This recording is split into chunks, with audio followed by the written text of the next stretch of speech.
Sagalee ol qabadhu. To'ataa mana kanaa alaqaa jechuudha. As keessa mana horii kana keessa mana kiristaanaa keessa to'atu.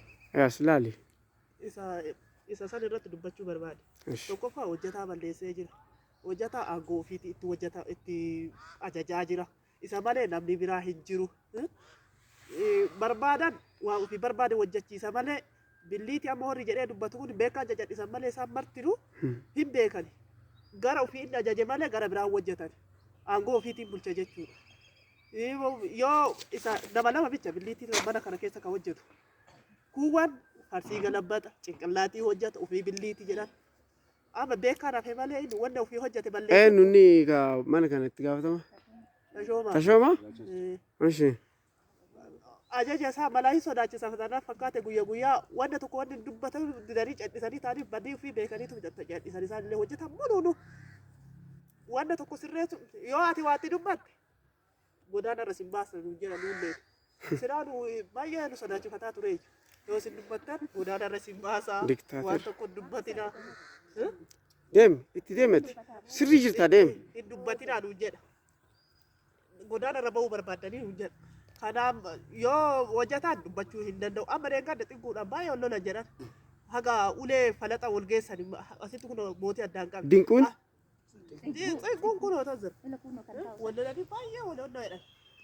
Kanaafuu hojjetaa yoo seeraan qabsiisee inni hin hojjetin yoo isuma sodaachatan akkamii hojjetee nyaata hojjetaan gidi.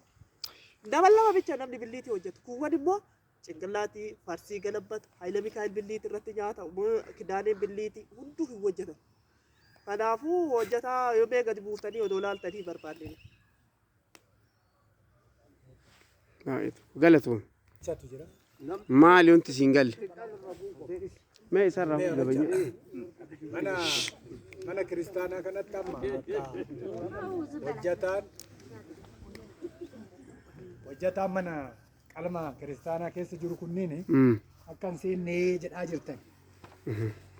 Hojjetaan mana kana keessa hojjetu nama muraasa beeytanii. Dooma na musliimaa jettan ilikki dorguu gadi hin dandeenye.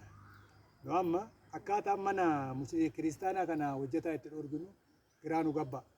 Maaliif namni as keessa hojjetu billiitirra namni hojjetu amma nama lama yoo jabaatte jechuudha. Yookaan nama tokko dogoon hin dandeenye. Yoo goones haa ta'u namni as keessa hojjetu hojjetaa dhuunfaanii naggaadeen as fidatee hojjechiisutu caala. As fidanii asitti hojjetaa jiru amma baay'ee naasofnu beeyte. Biddeena namaatirra nama dhufe fakkaata. Haa ta'u duuka buutanii isinillee